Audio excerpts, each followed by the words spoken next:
सर्वप्रथम करुणा के सागर, दया के भंडार तथागत गौतम बुद्ध जी के चरणों में श्रद्धा सुमन अर्पित करते हुए इस देश के भाग विधाता, संविधान निर्माता, नारी मुक्तिदाता, संविधान के शिल्पकार, सिंबल ऑफ नॉलेज, युग परिवर्तक बाबा साहेब डॉक्टर भीमराव अम्बेडकर जी के इस महापरिनिर्वाण दिवस पर उन्हें कोटि कोटि नमन करते हुए उनके चरणों में श्रद्धा सुमन अर्पित करता हूं। साथियों, बाबा साहब डॉक्टर भीमराव अम्बेडकर जी ने अपने समाज के लिए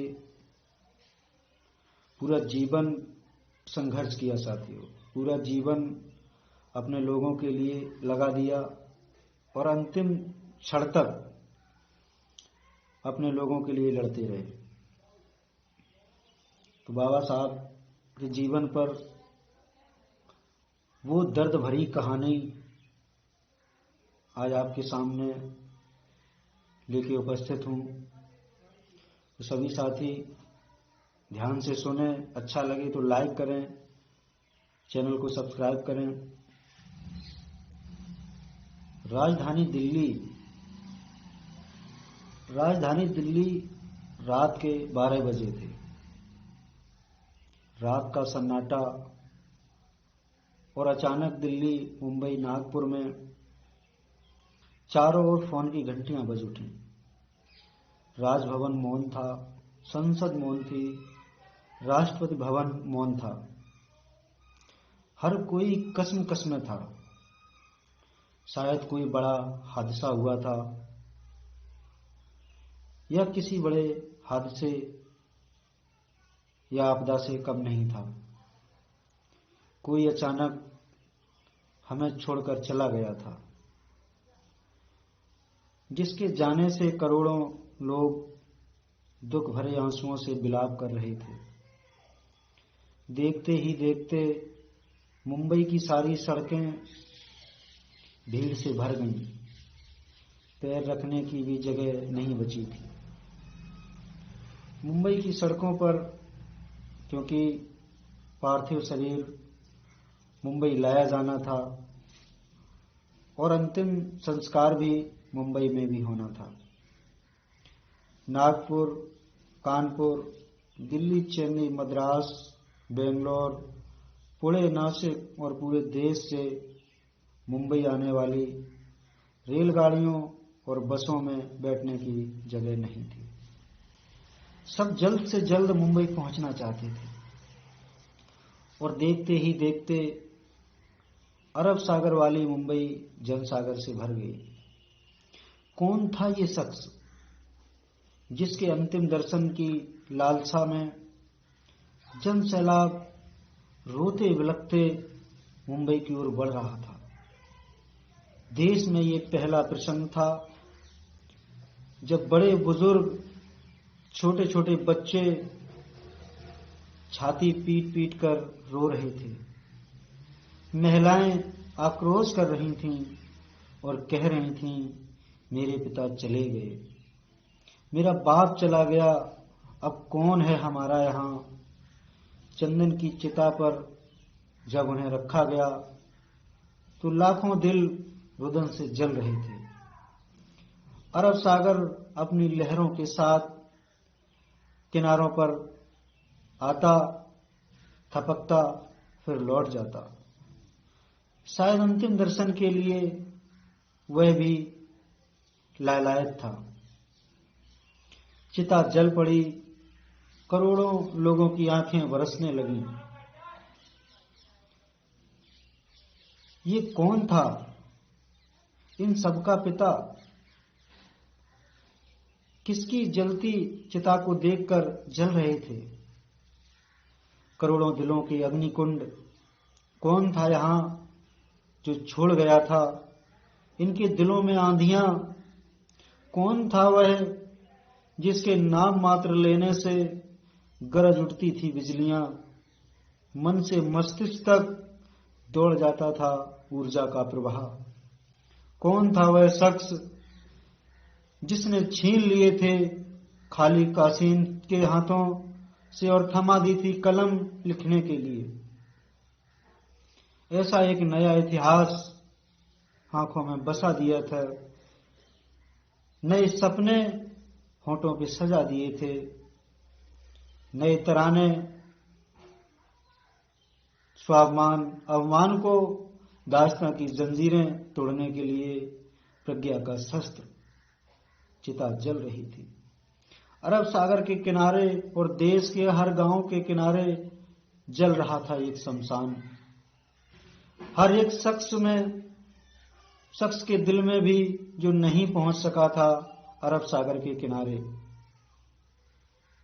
एक टक देख रहा था वह भी प्रतिमा या गांव के उस झंडे को जिसमें नीला चक्र लहरा रहा था।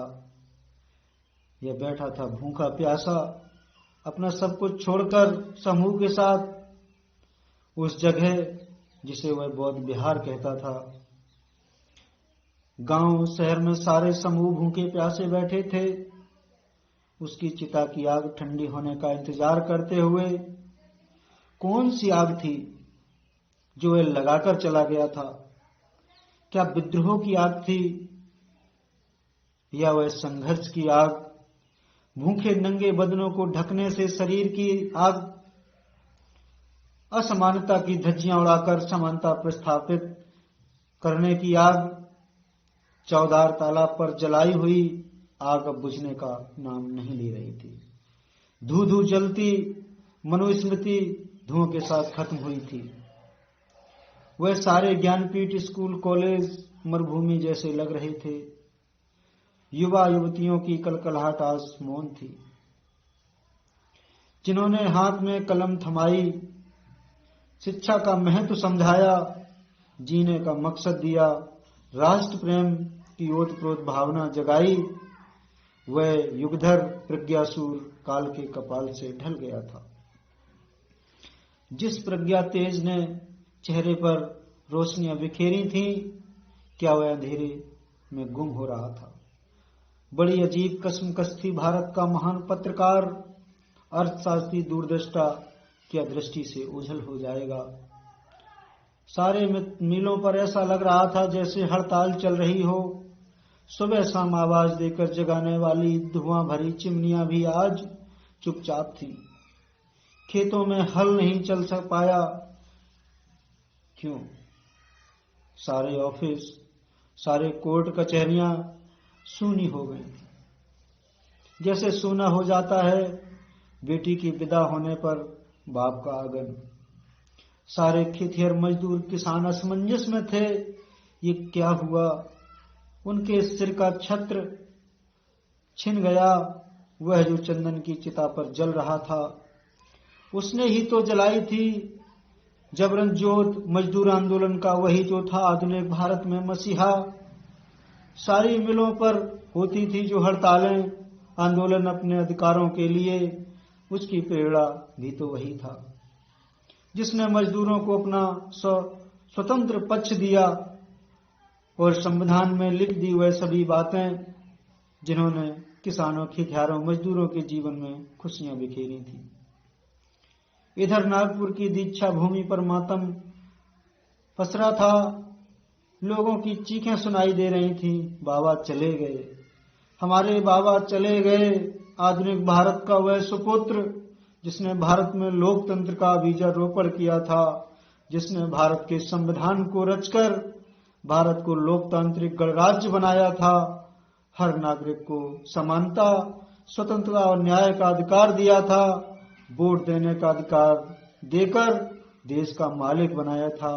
क्या सचमुच वह शख्स नहीं रहा?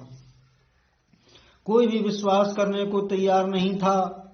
लोग कह रहे थे अभी तो बाबा की सफेद गाड़ी रुकी थी। बाबा गाड़ी से उतरे थे सफेद पोशाक में। देखो अभी तो बाबा ने पंचशील दिए थे। 22 प्रतिज्ञाओं की गूंज अभी आसमान में ही गूंज रही थी। वो शांत होने से पहले बाबा शांत नहीं हो सकते। भारत के इतिहास ने नई करवट ली थी। जन सैलाब मुंबई की सड़कों पर बह रहा था।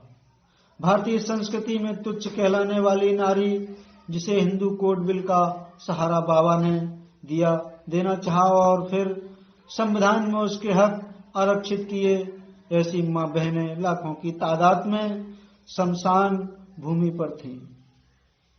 यह भारतीय सड़ी गली धर्म परंपराओं पर एक जोरदार तमाचा था, क्योंकि जिन महिलाओं को शमशान जाने का अधिकार भी नहीं था, ऐसी 3 लाख महिलाएं बाबा साहब के अंतिम दर्शन को पहुंची थीं, जो अपने आप में एक बहुत बड़ा उदाहरण था। साथियों, भारत का यह युग संविधान निर्माता प्रज्ञा तेज, प्रज्ञासूर, महासूर, कल्प पुरुष नव भारत को जन चेतना देकर चला गया।